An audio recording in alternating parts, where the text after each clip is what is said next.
जय हिंद। इस वीडियो में हम देखेंगे कि ट्रेन के छत पर लगी ये जालीनुमा आकृति आखिर ये क्या करती है और चोरी से बचने के लिए रेलवे ने अपने पंखों को 110 वोल्ट क्यों कर दिया, और ट्रेन का जो एसी होता है ये कितने टन का होता है, इसकी क्षमता कितनी होती है, और ये इसके नीचे इस तरह से सिलिंड्रिकल ड्रम क्यों लगाए रहते हैं। कोच के बाहर यहाँ लिखा रहता है साइड फिलिंग, इसका मतलब क्या होता है, और यहाँ लिफ्ट हियर क्यों लिखा जाता है। रेलवे अपने ट्रेनों में से इस तरह की स्क्रू कपलिंग को हटाकर सीबीसी कपलिंग को क्यों करना चाह रहा है, और ट्रेन के अंदर लगे इस लाइट्स का मतलब क्या होता है जो बीच में लगे रहते हैं। साथ ही रेलवे अपने टॉयलेट को जो सीडीटीएस टॉयलेट थे इसको हटाकर ये अभी कन्वर्ट करने जा रहा है बायो टॉयलेट में। रेलवे अपने आधुनिक ट्रेनों से इस साइड बूफर को क्यों हटा दिया, और ये क्या करते थे साइड बूफर, अब नए ट्रेनों में ये साइड बूफर को क्यों नहीं लगाया जा रहा है। आप देखे होंगे किसी ट्रेन के साइड में यहाँ पीले रंग की पट्टी बनाई गई है, जबकि आप इस ट्रेन में देखेंगे तो यहाँ कोई भी पट्टी नहीं बनाई गई है। किसी ट्रेन के आप बोगी पे देखेंगे तो ऐसे लाइनिंग ये क्यों खींची गई रहती है, इसका मतलब क्या होता है। ट्रेन में सफर के दौरान आप ट्रेन के छत पर इस तरह एक जालीनुमा आकृति देखे होंगे, इसे रूफ वेंटिलेटर कहते हैं। आपको पता है कि गर्म हवा हमेशा ऊपर की ओर जाती है। जब ट्रेन में भीड़ ज्यादा हो जाती है तो उसमें गर्म हवा बनने लगती है, और ये गर्म हवा ट्रेन के ऊपर जाती है, जिस वजह से इसको निकालना जरूरी है, नहीं तो ट्रेन डिसबैलेंस होकर दुर्घटनाग्रस्त हो सकता है। तो इस हवा को बाहर निकलने के लिए जाली दे दिया जाता है, और इसको ऊपर की ओर ट्रेन के ऊपर देखेंगे तो इस तरह से निकलने का रास्ता दे दिया जाता है, और उसको केवल इस तरह से ढक दिया जाता है कि बारिश के दौरान डायरेक्ट पानी अंदर ना आए। तो इसे हम लोग रूफ वेंटिलेटर सिस्टम कहते हैं।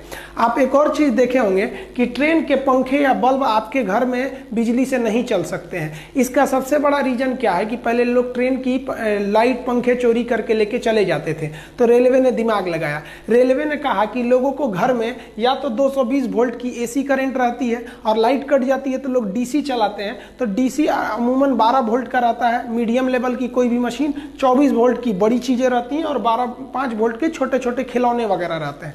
यानी रेलवे समझ गई कि एसी अगर घर में चाहिए तो 220 वोल्ट, और डीसी चाहिए तो 24 या 12 चाहिए। तो रेलवे ने दिमाग लगाया। रेलवे ने अपने पंखे तथा बत्ती को 110 वोल्ट डीसी दे दिया। अब किसी के घर में 110 वोल्ट डीसी रहता ही नहीं है। अब क्या करिएगा ले जाके ये, तो ये आपके लिए एकदम बेकार हो गया। इससे रेलवे की सामानों की चोरी रुक गई। ये 110 वोल्ट डीसी कहां से आता है, तो ट्रेन के नीचे लगे इस बैटरी बॉक्स से आता है। आप ट्रेन के नीचे देखे होंगे इस तरह से एक बैटरी बॉक्स लगी रहती है, इसी बैटरी बॉक्स से आता है। और आप गौर किए होंगे कि ट्रेन के जितने चार्जर वगैरह होते हैं ना, ससुरे आधे से ज्यादा तो जले हुए रहते हैं। ऐसा क्यों होता है आपको पता है। पावर इज इक्वल टू होता है voltage into current, P is equal to V into I. यानी अगर आप वोल्टेज को कम करिएगा तो धारा यानी करंट बढ़ जाएगा। अब ट्रेन में 110 वोल्ट रहता है और घर में 220 वोल्ट, यानी ट्रेन का वोल्टेज कम है, तो वोल्टेज कम होने से उसमें धारा बढ़ जाती है। इस वजह से तार के जलने की समस्या ज्यादा बढ़ जाती है। इसलिए आप देखेंगे ट्रेनों में लिखा रहता है कि रात 10 बजे से सुबह 6 बजे तक मोबाइल इत्यादि को चार्ज में न लगाएं। ऐसा इसलिए लिखा जाता है कि चार्ज में लगाकर अगर आप सो गए हैं तो ज्यादा देर तक उसमें सप्लाई रहेगी, तो बहुत ज्यादा धारा जाने से उसमें आग लग सकता है। कोच के अंदर की बैटरी को स्ट्रेंथ को चेक करने के लिए इस तरह से एक इंडिकेटर लगा दिया जाता है। आप ट्रेन में देखे होंगे ऐसे इंडिकेटर लगे रहते हैं। ग्रीन का मतलब एकदम मेंटेन है बैटरी, कोई दिक्कत नहीं है। येलो चार्जिंग मूड में रहती है, और अगर रेड जलने लगा है तो समझ जाइएगा कि भाई आपका जो बैटरी है वो डिस्चार्ज हो रहा है। ट्रेन कोच का जो बैटरी होता है वो डीसी देता है, और ये जो डीसी होते हैं ये कम वोल्टेज पे दिए जाते हैं, लगभग 110 वोल्ट पर दिए जाते हैं। आपको पता है कि जब भी वोल्टेज कम रहता है तो धारा ज्यादा हो जाती है और वहां शॉर्ट सर्किट का डर होता है। आप ट्रेन पर पायदान के पास देखिएगा, एक और लिखा रहता है साइड फिलिंग और एक और लिखा रहता है लिफ्ट हियर। वो कहीं भी लिखा रहता है, मतलब जनरली ये पायदान के पास लिखा जाता है। इसका मतलब क्या होता है, तो पहले लिफ्ट हियर समझिए। लिफ्ट का मतलब उठाना, यहां से उठाइए, यानी यहीं से बोगी को उठाया जाता है ऊपर कोच को अलग करने के लिए। जैसे मेंटेनेंस के लिए ट्रेन जाती है तो उसके बोगी को उठा लिया जाता है, मतलब कोच को उठा लिया जाता है, अब बोगी को साइड में कर दिया जाता है। तो उठाने के लिए आखिर कहां पर आप क्रेन फंसाइएगा, वहीं ना फंसाना होगा। पता चला कहीं और फंसा देंगे तो अंदर का कोई इंस्ट्रूमेंट टूट जाएगा।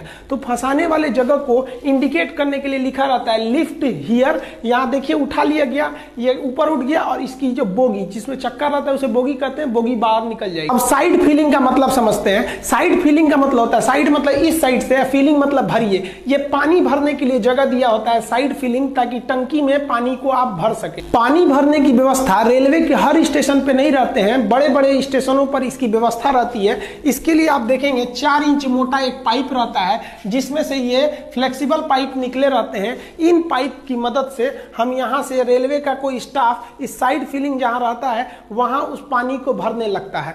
ये पानी कहाँ जाता है, तो ये उस कोच के टंकी में जाता है। एक कोच में 4 टंकी रहती है, 2 इस साइड के बाथरूम में, हर बाथरूम की टंकी अलग रहती है, तो 2 इस साइड में 2 इस साइड में रहती है, यानी टोटल 4 टंकी रहती है। और एक टंकी की जो कैपेसिटी होती है वो 500 लीटर रहती है, और इसको भरने में 20 मिनट का समय लगता है।